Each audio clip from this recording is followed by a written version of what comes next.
नमस्कार, मैं नियाज खान और आप देख रहे हैं एनएमएफ न्यूज। यूपी चुनाव का बिगुल बज चुका है। तमाम राजनीतिक पार्टियां कमर कसकर चुनावी मैदान में कूद चुकी हैं।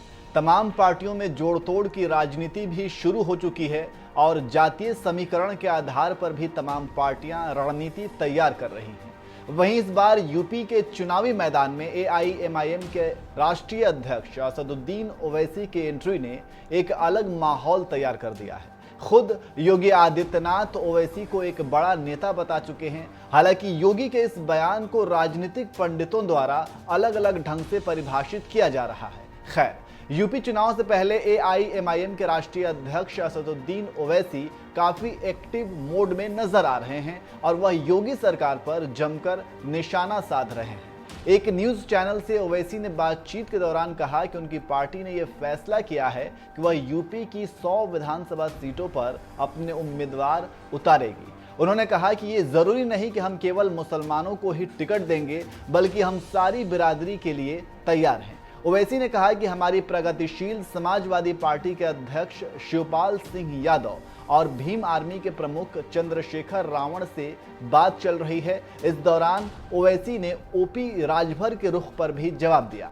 उन्होंने कहा कि राजभर ने हमारे साथ गठबंधन क्यों तोड़ा, ये तो वही बता सकते हैं। ऐसे में ये साफ है कि ओवैसी यूपी चुनाव से पहले नए साथियों की तलाश में हैं, जिससे योगी सरकार के खिलाफ एक मजबूत टीम खड़ी की जा सके।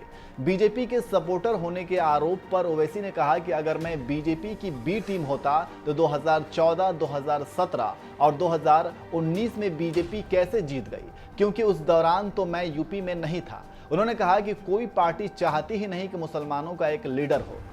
इससे पहले ओवैसी ने मुजफ्फरनगर में 8 साल पहले हुए दंगों को फिर से याद दिलाते हुए कहा कि मुसलमान मुजफ्फरनगर में खून के दरिया से गुजरा है और अब कहा जाता है कि उसे भूल जाओ। मुसलमान अगर इन नाइंसाफियों को भूल गए तो उनके साथ फिर नाइंसाफी होगी। उन्होंने कहा कि जाटों ने लोकसभा चुनाव में बीजेपी को जिताया। जब जाट चौधरी अजित सिंह को छोड़ सकते हैं तो मुसलमान पुरानी रवायत को क्यों नहीं छोड़ सकते हैं। बता दें कि इससे पहले ओवैसी तब चर्चा में आए थे जब उन्होंने पाकिस्तान के गृह मंत्री शेख राशिद के बयान पर तंज कसा था। पाकिस्तान को क्रिकेट मैच से मिली जीत को इस्लाम की जीत बताने पर हैरानी जताते हुए ओवैसी ने पूछा था कि आखिरकार इस्लाम का क्रिकेट मैच से क्या लेना देना। उन्होंने कहा कि इन पड़ोसियों को कुछ समझ नहीं आता है। अल्लाह का शुक्र है कि हमारे बुजुर्ग नहीं गए वहां पर, नहीं तो इन पागलों को हमें देखना पड़ता।